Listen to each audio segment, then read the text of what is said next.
and a legend? Is it championships, longevity, or the feeling that fills an arena the moment he appears? Sting. He, I think, got into business good 2 years before I did. I think he broke in like 1985, somewhere in there. What a run he had with WCW. I mean, he maybe the face of WCW. When you think at about times, it. definitely. Yeah. I mean, obviously they had some big stars, but I think, he's one of the cornerstones of that company. I don't think there was anybody in that company that was any bigger. For Sting, greatness was never defined by how loudly he spoke or how Legend. often he explained himself. His power came from restraint. When the lights changed and his face appeared from the shadows, the reaction was immediate and instinctive. Crowds did not wait for a move. They leaned forward. They lowered their voices. They understood that something important was happening. Sting never followed the traditional blueprint of a wrestling megastar. He did not demand attention.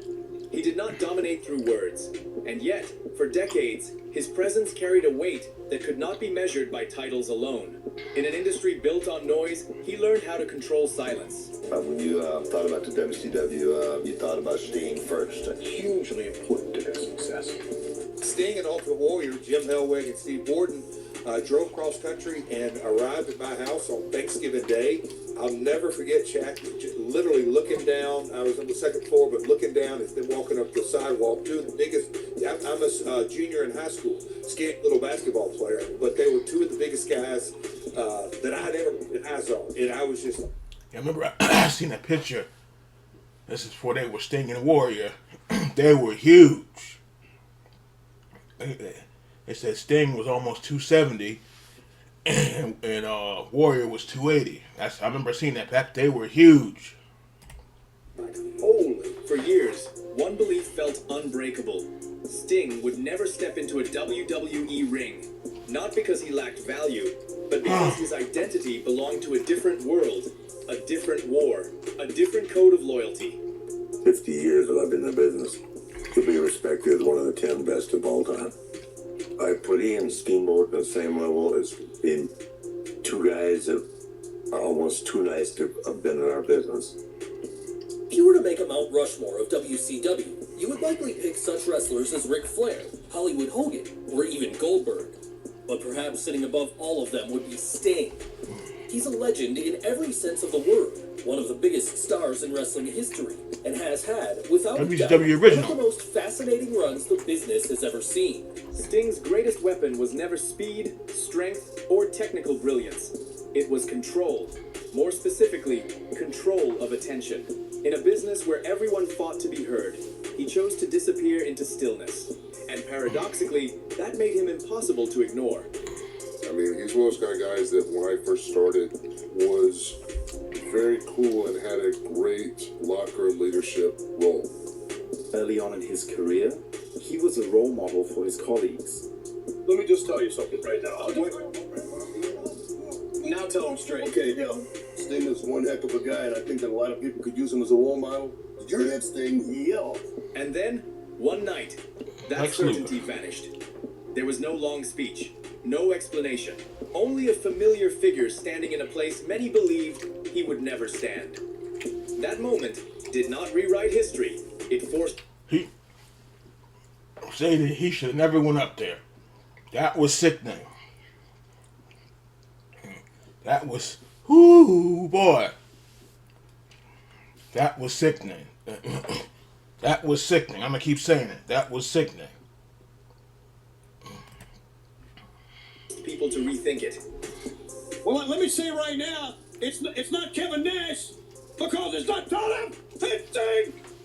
It's Sting. In the most successful period of wrestling, the late 90s, Sting was one of the most popular wrestlers. He defined the Attitude Era in his own way. This was most visible during the Crow era, when he abandoned colorful entrances and loud music for shadows and distance. He didn't rush to the ring. He watched from above. He observed. He waited. That waiting changed the rhythm of the show. Matches slowed down. Wrestlers in the ring became uneasy. The audience followed that tension instinctively. Sting understood something rare. Mystery lasts longer than answers. By saying less, he allowed fans to project their own meaning onto him. To some, he was justice. To others, vengeance. To many, he was simply resistance against chaos. He did not need to clarify which one was correct. Like their version of First time Batman. we saw it, he's dropping out of the ceiling, and it was like, Wow, him being up in the rafters, which had never been done before, giving him that big ugly vulture hanging off his shoulder, which is creepy as hell. He was quiet and mysterious, didn't pick up a microphone, but spoke through his aura. He didn't need to say anything. He could say more with a look than people could say in a 10-minute interview. Sting didn't need to talk. His actions... Oh, he was dark, boy. He was dark as hell. Not talking for like 2 years. I know y'all already said it's from the Crow movie, but I don't care about that. He did that mess perfectly, and then coming from the ceiling, that was the roughest damn thing you've seen coming from out of there. Then with the baseball bat and staying to himself. I remember when they started that, when they had that fake Sting out there, and I remember that he's like, "I told you that wasn't me." He's like, I'm about to show you something. And this man was quiet. He was not talking. And this was during an age where everybody could talk. That kind of presence cannot be scripted easily. It requires discipline and restraint. It requires trusting the audience to stay with you even when you give them nothing on the surface. Sting trusted them, and they rewarded him with belief. Silence in his hands was not absence. It was authority. And that authority would eventually collide with a question fans carried for years. What happens when a figure built on mystery finally steps into WWE's spotlight? Oh, boy. While others have come and gone, I have stayed here. My blood, sweat, tears, passion, all to make this a better place. And all of that, all of it, life's work, almost all taken away because of one man. Sting. For years, there was one image wrestling fans returned to again and again. Two figures standing across from each other in silence. No words, no explanation. Just presence meeting presence. They were Sting built, boy. and The Undertaker. Not as rivals in a storyline, but as opposing forces of the same That's language. crazy. That match never happened. Why That's didn't crazy. Sting ever have a match? And that would have been huge box office. It just didn't work out, and Vince didn't want it. Now, for whatever reason, I don't know what it was. He just didn't. He didn't feel it, and everybody else was like, two when he got there. The match would have been good, but I don't think it would have lived up to the expectations. I was way on the backside of what I was going to do when he got there. The idea never needed promotion. It lived entirely in imagination. Both men had built careers on atmosphere rather than volume. Both understood how to slow time inside an arena, and both represented something their respective worlds rarely shared. Loyalty, consistency, restraint. You need to know a fact about me, and the fact is that for 40 years I've never watched hardly anything that I've ever done. I see certain things, fans or family members or friends will send a video, a 2 or 3 minute clip of something, and I watch stuff like that, and I'm not saying I haven't seen like a whole match of mine, but it's rare. It is so rare. When I'm done, I take that hat off and go on with the next part of my life. So it's crazy hearing you say that, but at the exact same time, I completely understand. And then the memories you have are not the memories of you watching it back, but the memories of you in the moment. That was what made the possibility so powerful. It was not about wins or losses. It was about acknowledgement. Two icons recognizing each other without trying to outshine the moment. Fans did not want a match full of twists. They wanted a stare, a pause, a feeling that something sacred was happening. But wrestling history is filled with moments that make sense emotionally and fail practically. Timing slips, creative paths diverge, priorities change, and slowly the dream remained a dream. Talked about, speculated on, never realized. Sting, 9 weird facts you didn't know. 9. Flash Borden. Before he was Sting, his ring name was Flash. He only changed it because promoters thought Flash Borden sounded too much like Flash Gordon. 8. RoboCop saved him. In one of the weirdest moments in WCW history, Capital Combat 1990, Sting was rescued from a steel cage by RoboCop, who ripped the door off its hinges. 7. Scott Hall's idea. The iconic Crow character wasn't Sting's idea. Scott Hall, Razor Ramon, suggested Sting paint his face like Brandon Lee in The Crow. Sting had never even seen the movie. 6. Wow. He played God. A devout Christian, Sting starred in the 2010 faith-based movie The Encounter. He played a mysterious diner. I knew about the Scott Hall and the Crow thing. Yeah, but he did it perfectly. It was no talking. No talking. This man was quiet as hell. Who was revealed to be Jesus. 5. The Mask Inception. He pulled off a legendary prank where he attacked his enemies by disguising himself as a fan, wearing a Sting mask. He was Sting, wearing a mask of Sting. That was 4. something. 18 Months of Silence. During his transformation into the Crow character to fight the NWO, he did not speak a single word on microphone or camera for over 1.5 years. 3. The Musician Trademark. Steve Borden, wrestler, owns the trademark for Sting on merchandise.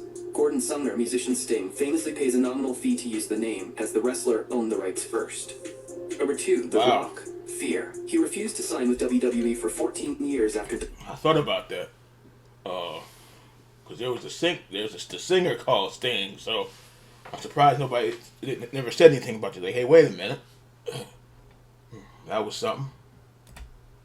WCW died. He cited a segment where The Rock asked Booker T, "Who are you?" as proof WWE would disrespect his legacy.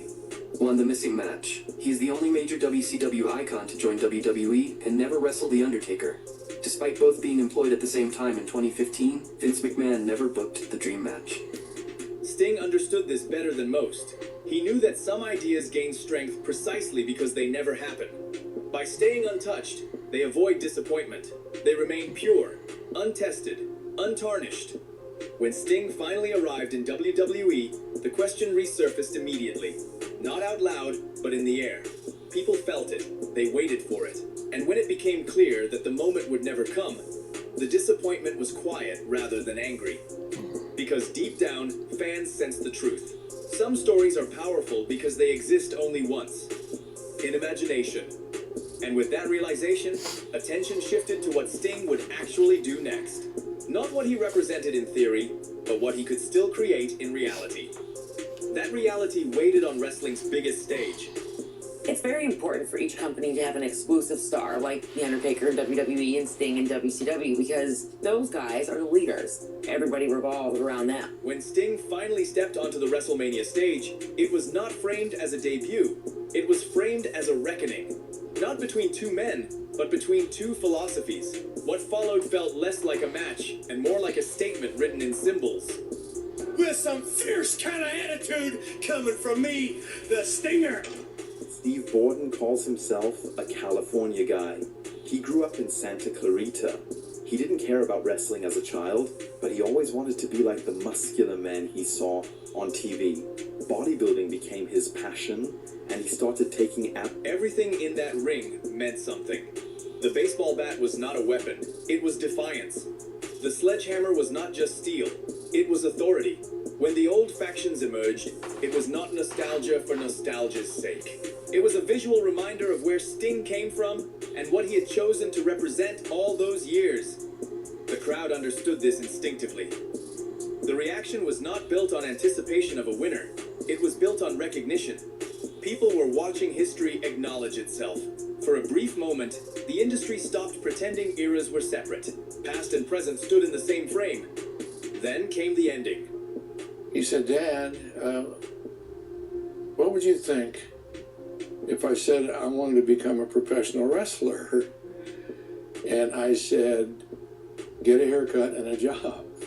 The decision felt jarring to many, not because of pride or tribal loyalty, but because the story seemed to demand a different resolution. In wrestling, results can be forgiven when the feeling is right. This time, the feeling split the audience. The moment was powerful, the conclusion was restrained. But perhaps that tension was unavoidable. Sting had never been a man who bent reality to fit his needs. He stepped into WWE late, aware that the rules were already written. What mattered was not the hand raised, but the space he occupied while standing there. I remember that when we went to the ring, we basically just stood there and laughed because we really didn't know many things to do. So we'd just do a few things, a gorilla press slam, and that would be it. 1 in a million. He was just natural. Very gifted.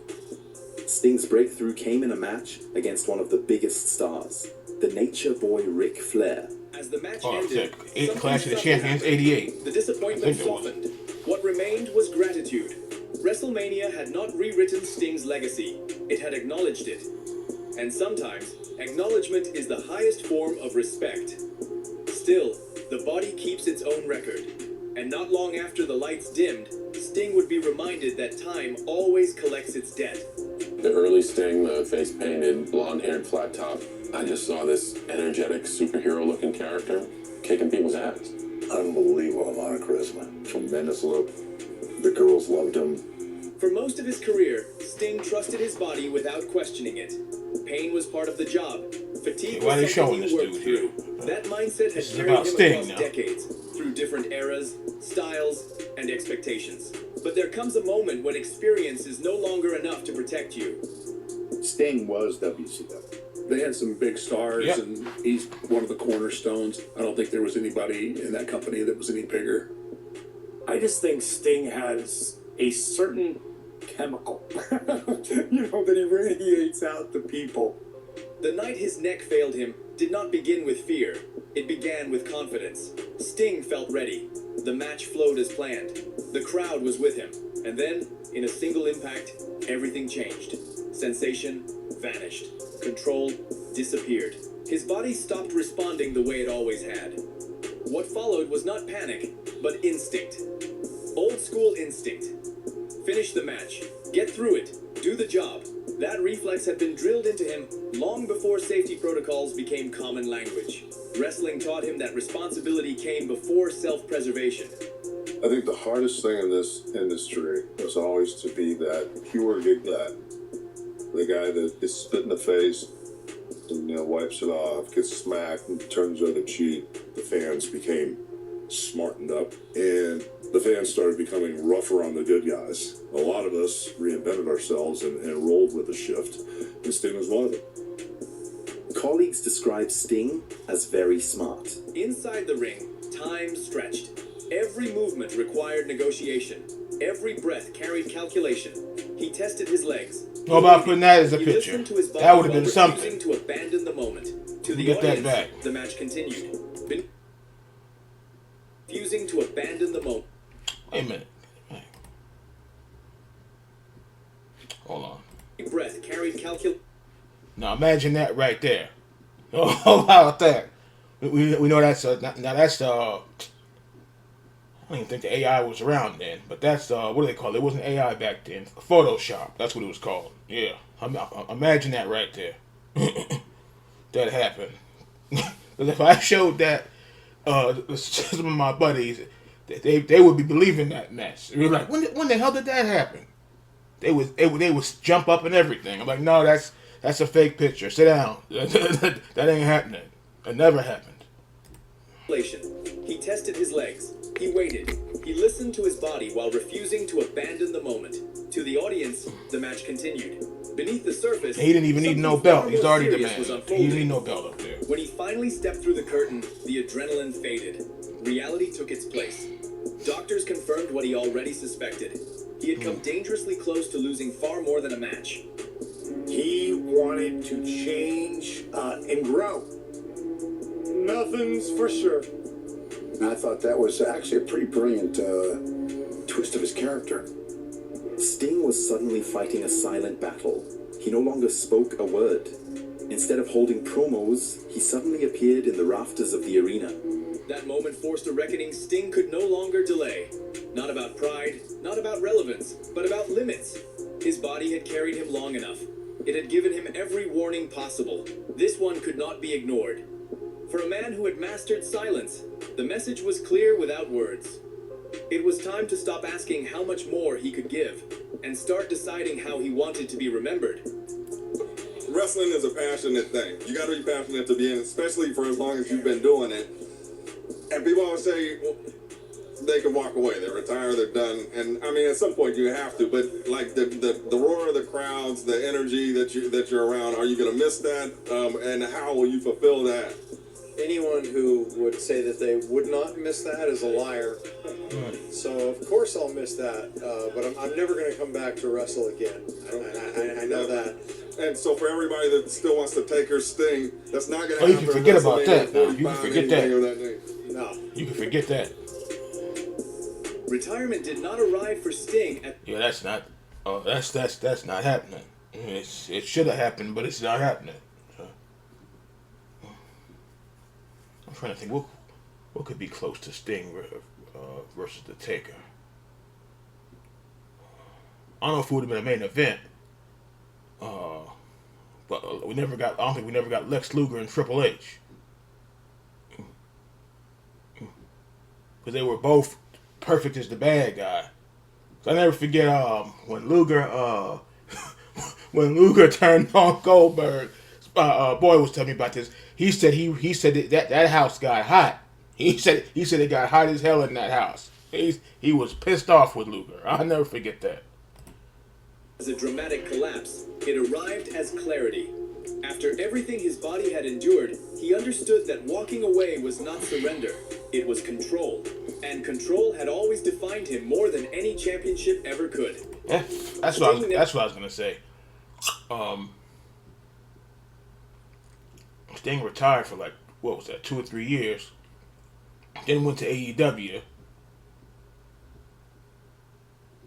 But it was mostly tag matches. But he still enjoyed that because he wanted to retire when he was ready.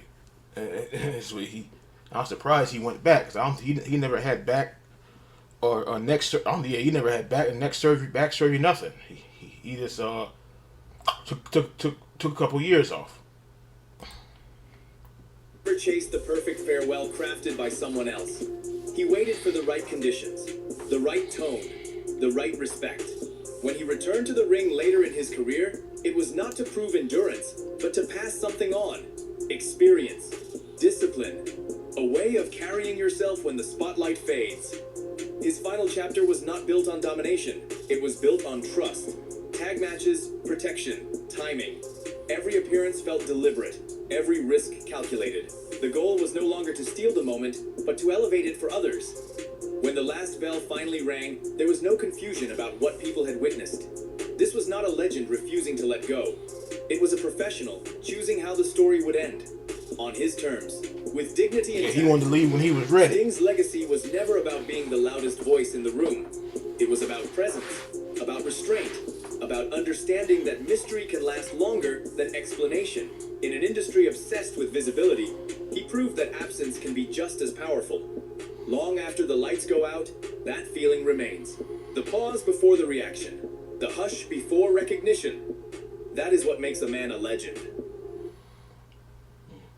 That was good. That was good. But yeah, he wanted to leave when he was ready. So I was surprised he even went over there because Sting wasn't hurting. T-shirts, video games, the action figures. He wasn't hurting back there. He just went because he wanted to. He wanted to retire when he was ready. So he let that neck heal up and came back because that was bad. Because what's the name hit him with that power bomb to the turnbuckle. This man was trying to get up and was dragging his feet. That was bad. That's not funny right there. That ain't funny. Like people keep making fun of Nash's knee. That ain't funny. That pain is hell. You tear your knee and see how it ain't gonna feel good. How about that? You'll be screaming and hollering. Tear that knee. So, but yeah, Sting wanted to leave when he was good and ready, and that's it.